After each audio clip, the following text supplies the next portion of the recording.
Electron भी सोचते हैं। क्या बात है। उसको भाई मैं रेजिस्टेंस के बारे में सोच रहा था। तो जब मान लो कि इलेक्ट्रॉन एक कॉर्नर से सेकंड कॉर्नर पे जब जाते हैं तो वो हमेशा टकरा टकरा के ही क्यों जाते हैं, विदाउट कोलिजन क्यों नहीं जाते। जैसे कि हम रियल लाइफ एग्जांपल लें तो जैसे कि हम क्लासरूम की जब हम बात करते हैं तो क्लासरूम में जब बच्चों की छुट्टी होती है तो उस टाइम पे बच्चे जो बेंचेस रहते हैं उससे टकरा के तो नहीं जाते, वो तो एक फ्लो में मूव कर जाते हैं, तो वहां पर तो कोलिजन नहीं हो रहा। तो इस केस में कोलिजन होना क्यों जरूरी है? अच्छा अच्छा। तो जैसे मेरे को एक बात बता, रेजिस्टेंस जो होता है वो किसके कारण होता है? इलेक्ट्रॉन्स और आयंस के कोलिजन के। हाँ, इलेक्ट्रॉन खुद टकराते हैं और वो आयन से कोलिजन करते आयंस के साथ कोलिजन। अपना क्वेश्चन ये है कि अगर आयंस के बीच में कोई पाथ अपने को पता है हैं। तो टकरा टकरा के जाना ही क्यों? हम्म। तो बात बिल्कुल सही है एक्चुअली। और अगर मैं इसमें बात करूँ तो जब रेजिस्टेंस की बात आती है ना, तो अपना जो असली एनिमी है ना, वो आयंस नहीं है, अच्छा, वो टेम्परेचर। वो कैसे? देखो, टेम्परेचर का मतलब क्या होता है? टेम्परेचर का मतलब क्या होता है हमारे लिए? जैसे कि मतलब वो पार्टिकल को एनर्जी प्रोवाइड करता है, kinetic energy provide kinetic energy करेगा। मतलब वाइब्रेशन से अपन रिलेट कर सकते हैं। एग्जैक्टली। तो अब क्या है कि जैसे स्कूल वाला एग्जांपल ही अपन लेते हैं, हम्म। तो बेंचेस अगर रुकी हुई है हाँ, तो उसके बीच में तो पाथ अपने को पता है कहाँ से जाना है। सही है। लेकिन मान लो अगर ये बेंचेस खुद मूव करने लग जाए, अच्छा क्योंकि टेम्परेचर के कारण ये बेंचेस क्या कर रही है, खुद अच्छा। मूव कर हाँ, रही है टेम्परेचर काइनेटिक एनर्जी प्रोवाइड करेगा आयंस को, आयंस को। उससे कि आयन खुद रैंडम मोशन करना स्टार्ट करे।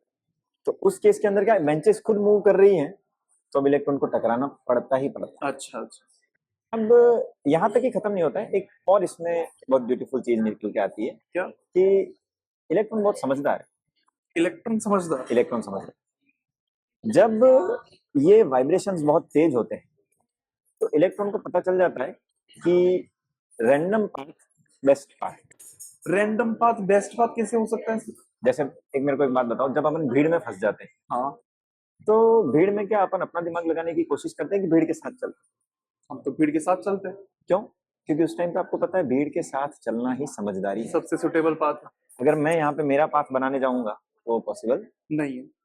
तो हाई टेम्परेचर में रैंडम पाथ ही सबसे बेस्ट पाथ बेस्ट है, पाथ ऐसा होता इलेक्ट्रॉन को है। पता अच्छा। है। अब आप एक काम करो, टेम्परेचर को कम कर दो। हाँ, टेम्परेचर अगर कम होता जाएगा होता जाएगा होता जाएगा तो वाइब्रेशंस भी। कम हो जाएंगे। तो एक टेम्परेचर ऐसा आएगा कि जिस पे वाइब्रेशन इतने कम हो जाएंगे कि वो जो सिंगल वाला पाथ है हाँ जिसमें कोई अपोजिशन नहीं है, वो हाँ। इलेक्ट्रॉन को दिख जाता है अच्छा, कि अब मैं अगर इस पाथ से जाऊंगा तो मुझे किसी से टक्कर करने की जरूरत है ही नहीं, तो फिर रेजिस्टेंस नेग्लिजिबल हो जाएगा। जीरो हो जाएगा। अच्छा, और इसी स्टेट को अपन कहते हैं सुपर कंडक्टिंग स्टेट। क्या बात है सर। तो सुपर कंडक्टर का प्रिंसिपल एक्चुअली जो आता है इसी से आता है कि अच्छा हम ये अच्छा। समझें कि एक्चुअल जो प्रॉब्लम थी ना वो टेम्परेचर। एक्चुअल प्रॉब्लम आयन का मोशन होना है, कोलिजन आयन नहीं है। इटसेल्फ नहीं है, हाँ, कोलिजन और आयन आयन इटसेल्फ का है। मोशन।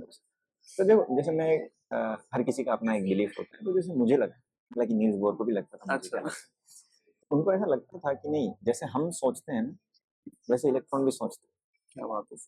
उसको पता रहता है कि मेरे आसपास में क्या होता है, हम भी हमारे डिसीजन कैसे लेते हैं कि हाँ मेरे आसपास में जो मैं ऑब्जर्व कर रहा हूँ उसके अकॉर्डिंग मेरे डिसीजन लेता हूँ। हाँ। इलेक्ट्रॉन भी वैसे ही करता है। उसको अच्छा पता लग जाए अगर कि नहीं यार ये इतना ज्यादा रैंडम मोशन चल रहा है, तो वो डिसीजन लेता है कि टकरा टकरा के जाना है, वही बेस्ट। अच्छा। लेकिन अगर उसको पता चल जाए कि नहीं यार एक पाथ मेरे को दिखाई दे रहा है, दिखाई देने का मतलब फोर्सेस से उसको पता लगेगा, तो पता लग गया कि एक पाथ है ऐसा जिसमें टक्कर नहीं है, तो वो उस पाथ को चूज करेगा क्या बात है। और सुपर कंडक्टर। तो ये प्रिंसिपल है सुपर कंडक्टर। ये रेजिस्टेंस बहुत बढ़िया चीज जो अपने को बताता है एक। सही है।